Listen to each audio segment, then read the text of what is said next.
ازيكم عاملين ايه؟ يا رب تكونوا بخير. رجعت لكم بقى النهارده بفيديو جديد، وفيديو النهارده مختلف شويه بس حقيقي حلو جدا. في شويه افكار كده هنعملها علشان نتجنب بقى اي كركبه كده عندنا في رمضان في المواعين في المطبخ. فخليكم معايا لاخر الفيديو وان شاء الله الفيديو هيعجبكم جدا. بصوا، اول حاجه كده انا نويت خلاص اشيل كل الاطباق اللي موجوده عندي في الرشاقه. زي ما بقول لكم فعلا انا هشيل كل الاطباق، ومش هسيب بس غير الاطباق اللي انا هستخدمها، يعني اهم الاطباق كده بصراحه. سبت معايا كده 4 اطباق كبار للغرف، مثلا لو حطيت فيهم مكرونه او حطيت فيهم رز او حطيت فيهم مثلا محشي، وطبعا اهم حاجه في رمضان المحشي. كمان سبت كده طبقين غواط شويه، قلت مثلا ممكن ان احنا نحط فيه اللحمه او الفراخ، او مثلا لو غرفنا مكرونه بالبشاميل او رقاق او كده يبقى معايا. وسبت برضو طبقين كده يعني ايه للغرف برضو مسطحين كده شويه. هو بصراحه الطبق اللي هو المنقط دوت من طقم تاني من اللي هو الاطباق المسطحه دي، بس هي دي الاطباق اللي موجوده معايا من الطقم. بصراحه بدأ يتكسر منها وكده. وهوريكم برضو بقيه الاطباق انا بعينها فين. كمان حطيت ال3 بولات دول بس للشوربه، مش هزود عن كده. هم حلوين قوي، لو عملنا لسان عصفور مثلا عملنا شوربه او كده نحطها فيه. كمان بقى اهم حاجه في رمضان الكوبايات يا جماعه بجد. انا بلاقي المطبخ كده فجاه مليان كوبايات، لان انا كنت حاطه في الرشاقه عندي كوبايات كتير، كام طقم كوبايات. فكان بقى اللي يدخل يشرب في كوبايه وخلاص ويسيبها على الحوض وخلاص، وماما هتغسل بعد كده. لا خلاص، ما عادش فيه الدلع ده بجد، لان انا بلاقي بجد الحوض مليان كوبايات يعتبر يعني. الاطباق مثلا مش كتيره، الكوبايات بتبقى اكتر حاجه. فانا قلت خلاص انا مش هسيب غير طقم واحد بس، وكوبايتين كده كبار للشرب، مش هسيب اكتر من كده. بحيث برضو ان اللي يدخل يشرب هيشرب مثلا وخلاص، مش هيلاقي كوبايات في الرشاقة، فهيبدأ يشطف اي كوباية موجودة ويشرب فيها، هيسيبها برضو على الرخامة. بس بصوا، هيبقى معايا بس 6 كوبايات مثلا متوسخين، مش هلاقي مثلا 50 كوباية كده على الحوض. فالفكرة دي حقيقة حلوة جدا، جربوها والله هتبقى حلوة. والافكار دي هنمشيها طول السنة، بس مش في رمضان بقى بصراحة. الاطباق والكوبايات هنقلل عددها على قد ما نقدر، عشان ما نقفش برضو كتير في المطبخ بقى غسيل مواعين ووجع الدماغ ده. بصوا بقى كمان الفكرة ديت، المعالق برضو ما حطيتش غير ايه على قد الافراد اللي موجودين بس، يعني احنا 4 افراد مثلا. حطيت 4 معالق كبار و4 معالق صغيرين، وحطيت شوكة واحدة بس. بصراحة يعني قلت الشوك مش هنستخدمها كتير، ولو عوزنا برضو نجيب. وحطيت سكينة برضو واحدة بس، واللي هي المقشرة بتاعة البطاطس علشان دايما طبعا بنستخدمها وكده. كمان الاطباق، كان عندي الاطباق السلستين اللي انتوا شايفينها دي، حطيتها برضو كده معايا في الرشاقه للولاد مثلا لو حبوا ان هم ياكلوا او كده. وهي دي بس الحاجات اللي انا هحطها في الرشاقه، انا مش هزود حاجه تانية في الرشاقه عندي، علشان برضو زي ما بقول لكم المواعين تقل معانا شويه، وبحيث ان احنا ما نلاقيش كركبه كده حوالينا على الفاضي. طبعا لو عندنا عزومه هوريكم بقى بقيه المعالق وبقيه الشوك والسكاكين وكل حاجه انا حطاها معايا عندي في درج كده في المطبخ، بحيث لو عندي عزومه او عندي اي ضيوف مثلا او كده اطلع الحاجات تبقى موجوده معايا. ما اطلعش بقى اطلع مثلا من شنطه المعالق او شنطه السكاكين اللي احنا بنبقى حاطينها في النيش مثلا او كده.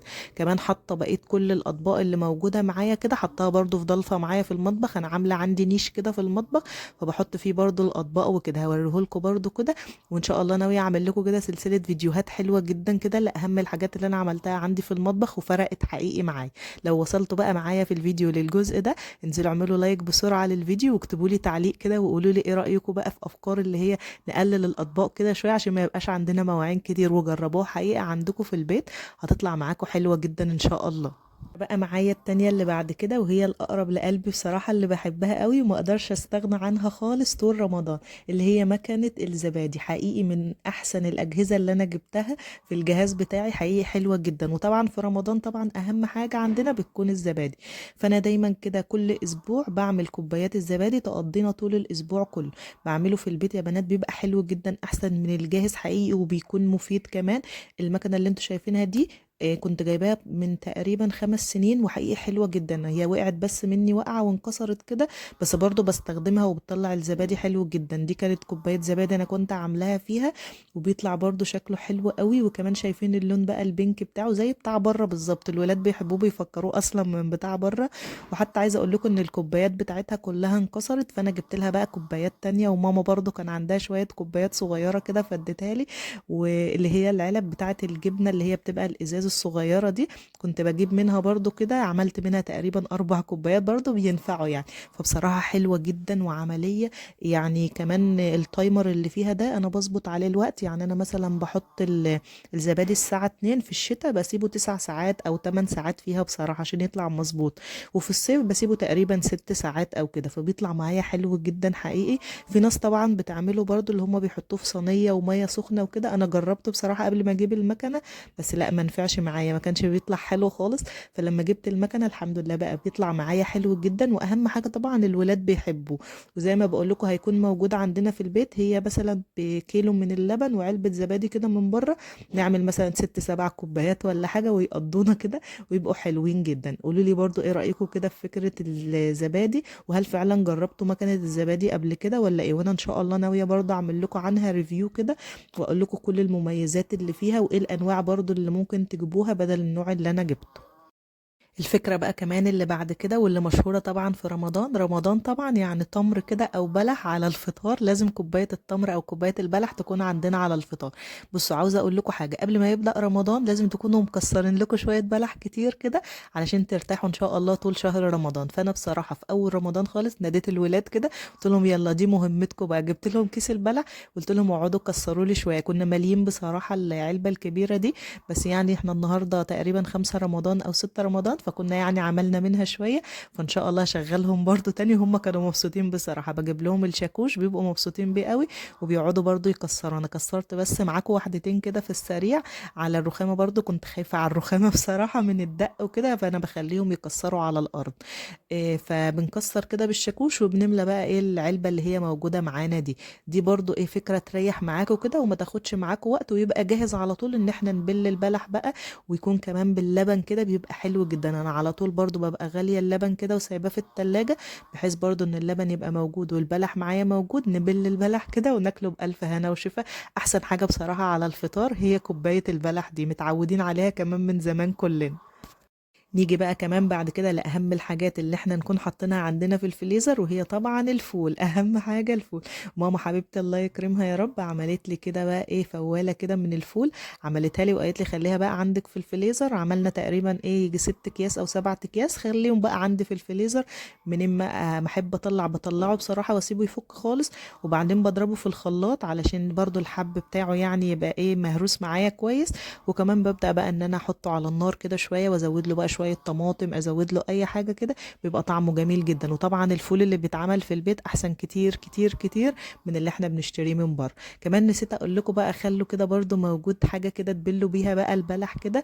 انا كان عندي بصراحة الشفشق اللي هو بتاع رمضان ده شكله حلو قوي، والولاد بصوا بيحبوه جدا عشان لونه احمر. كمان كان جاي معاه 3 كوبايات كده، فهو ده بصراحة اللي انا ببل بيه البلح، وبسيبه بقى جنبنا على طول. ممكن كمان بقى لو عندكم اي اشكال تانية كده بتاعت رمضان السنة دي كانت نازلة حلوة جدا، ده بصراحة انا كنت شارياه السنة اللي فاتت فعلى طول معايا، فقلت خلاص مش هشتري بقى يعني حاجة السنة دي تاني. كمان الفكرة اللي بعد كده، جبت في اول رمضان كده كيس كنافة، قلت بس يبقى موجود عندي في التلاجة مثلا لما نفسي كده تروح بقى للحاجة الحلوة، لما بطننا تبدأ تتعود شوية على الصيام، نبدأ بقى ايه نعمل حلويات وكده. انا لسه بصراحة ما عملناش اي حلويات خالص، فقلت على ما بطننا برضو تاخد على الصيام وكده نبدأ بقى نعمل حلويات.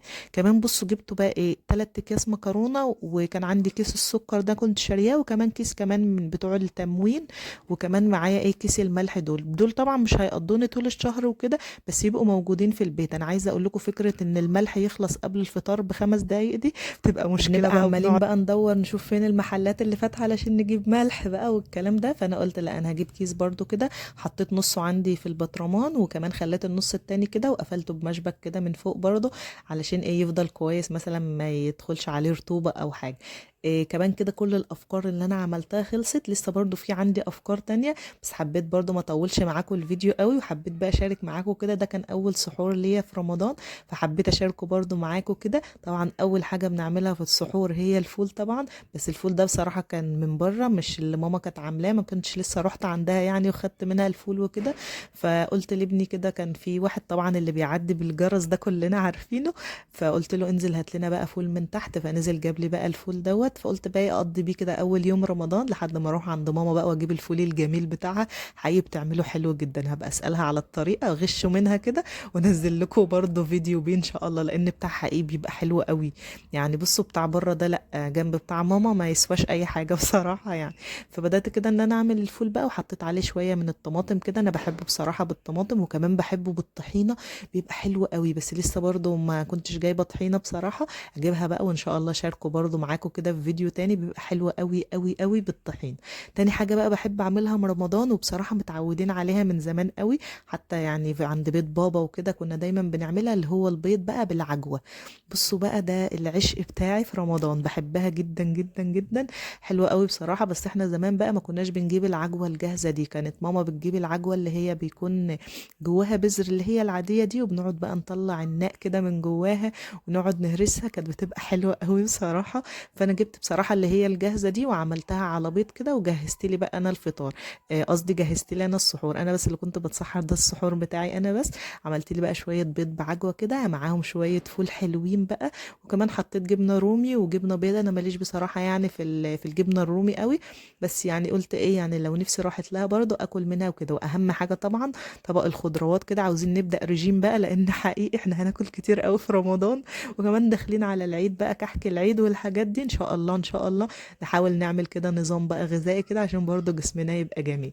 كمان بقى معايا كوبايه الزبادي اهم حاجه، وحطيت بقى كمان العيش ده عندنا في طنطا بنقول عليه بتاوي، انا مش عارفه بقى انتوا عندكم بتقول ايه. هو عامل زي عيش الكريب كده بالظبط، بس رقيق، بس رقيق قصدي يعني مش رقيق يعني رقيق بس حلو قوي بصراحه. طبعا معروف كده في رمضان لازم نعمل ايه بتاوي كده على طول، فكان موجود بقى عندي وظبطت كده الدنيا وطلعت بقى بره في الركن اللي احنا كنا عاملينه، وبدات كده ان انا اتصح. يا رب يكون الفيديو النهارده عجبكم، ما تنسوش بقى تعملوا لايك للفيديو، وكمان تشتركوا في القناة وتفعلوا زر الجرس علشان يوصلكوا كل الفيديوهات اللي انا بنزلها. وبرضه خدوا جولة كده في القناة، ان شاء الله هتلاقوا فيديوهات حلوة جدا، واستنوني ان شاء الله في فيديو جديد.